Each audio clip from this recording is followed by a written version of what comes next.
Welcome to Positive Profiles. I'm Kimberly Skeed. Each time we meet, we get to sit and chat with someone who's poured into the lives of young people. And more often than not, this is someone who is likewise young and forms a part of that inspiration. But what about those who have made a legacy? A legacy that they've decided that they'll pass on by mentoring young people in any way that they can. Our recent recipient of the Pride of Barbados Award, Mr. Owen Estwick, is here to share with us his passion for cricket and how he's assisted so many young people within the heart of the breadbasket here in St. George, in Malvern and Drax Hall, just to name a few.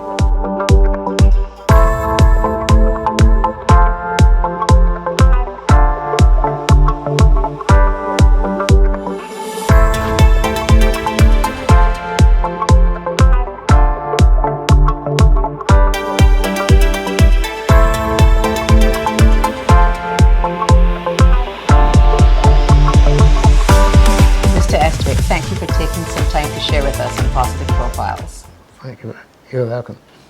Tell me a little bit about your love for cricket and how you got involved in being able to mentor young boys. Well, to begin with, I was born in Cheshire, St. John, and we used to play something called road cricket. And after that, I cultivated the love for playing senior cricket, well, or big cricket, because we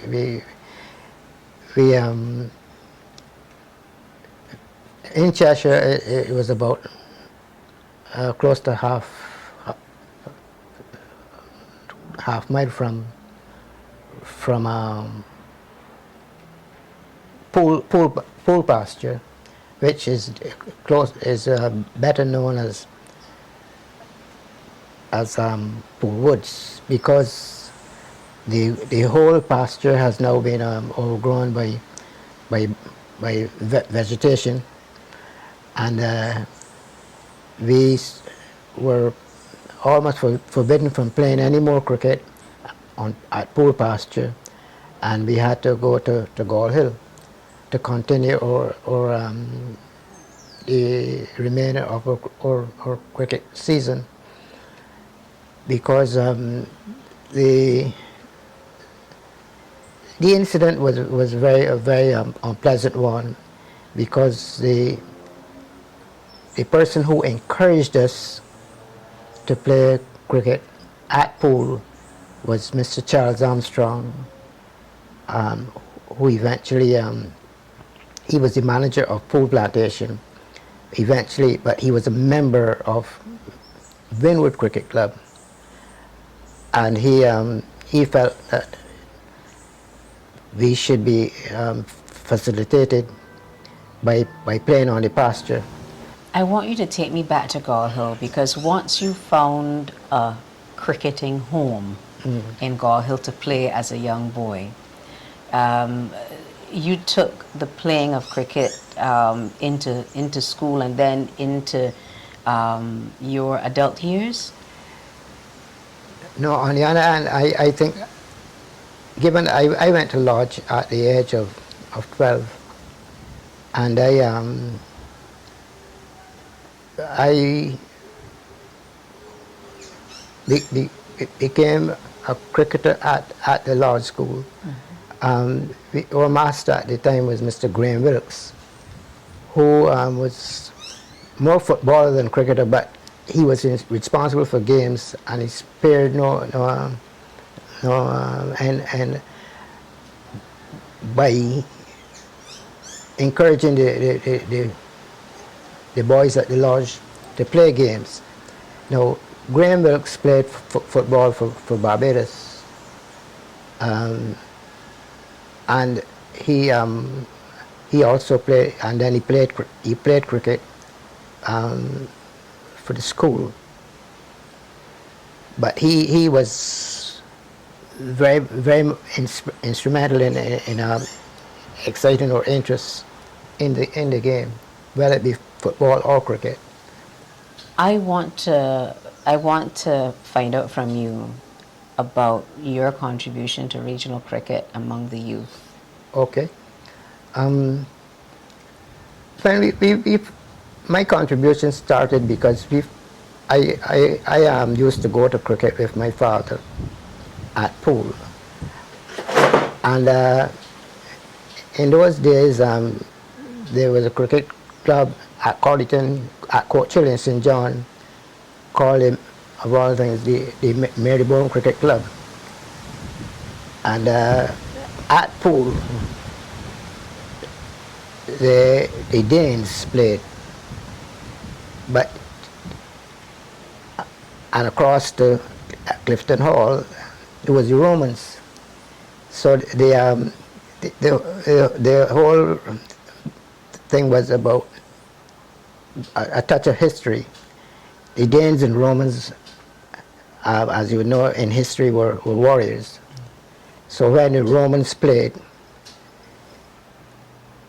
the Mr. Haynes was the manager of Clifton Hall Plantation, and Mr. Armstrong was manager of Pool Plantation. Is it Malvern or is it Drax Hall that you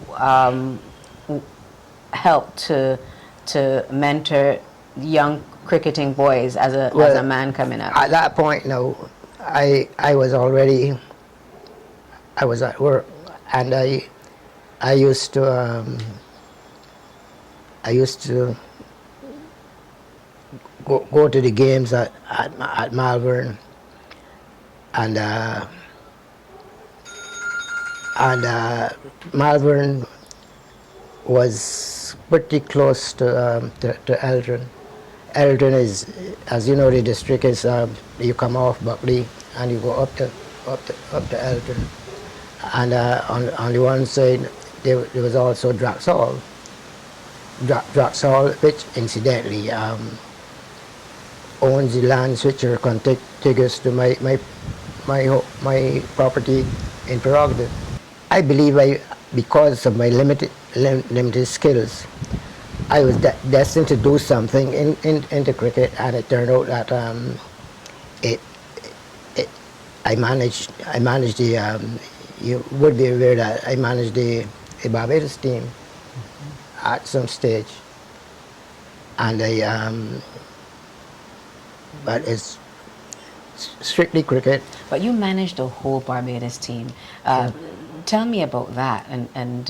And these were young teenage boys that would possibly be able to move on to maybe West Indies cricket? Yes, the most probably the best known person was Carol Bess. You know the name Carol Bess? Yes. Carol Bess once paid me a compliment, and my head is still hasn't gone back to normal size since then. Carol Bess actually said on radio that I was the best manager he ever had. Well, whether it was for Barbados or the West Indies, I was the best manager that he ever had. And I met him once, and I met him not once. I met him several times after, and I said, "Carol, boy, you're going to make me unpopular, because nobody's going to agree that I was that sort of good manager. I wanted to know how much I paid you." It was just a joke that I would share with him. But Carol Best was very dedicated, and as you know, he captained Barbados, and he would have played himself, and there was no question about whether or not he would give it his all. How do you think the creation of some of these legendary cricketers helped to shape the future of cricket for young people today?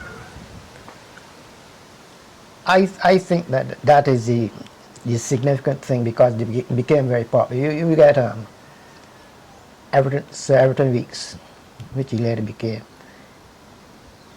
Everton Weekes came out of the Barbados Cricket League, and then even when he went to England as a professional, he always made mention of the fact that that is where his origins were. And I had the honor of, when Sir Everton died, on his dying bed, he said he wanted me to be his pallbearer, one of his pallbearers. And the favor was granted. But he did not forget his past, and I felt very proud that I should have been required by him, asked by him, asked that I be his pallbearer. My last question. You often say that you played cricket, but you weren't the greatest cricketer. No. Why then did you continue to persevere and pour into so many young cricketers who then turned out to be the stalwarts of today? Because a lot of, even the press used to refer to BCL players as free and fruit cricketers, which was I discovered from Mr. Hewitt, J.M. Hewitt, who was, as you know, was a journalist. But it was Mitchie Hewitt who encouraged me to, and Don Norville, who encouraged me to administer, because they say you might lack the skills, but in terms of management, we think that you have enough experience to think, and hence I was given the privilege of traveling throughout the West Indies as managing the Barbados team. So you see, there are many journeys that start with someone who has to basically be the starter in the relay race, the one who passes on that baton. That person lays the foundation for many others for many, many years to come. You've been watching Positive Profiles. I'm Kimberly Skeet.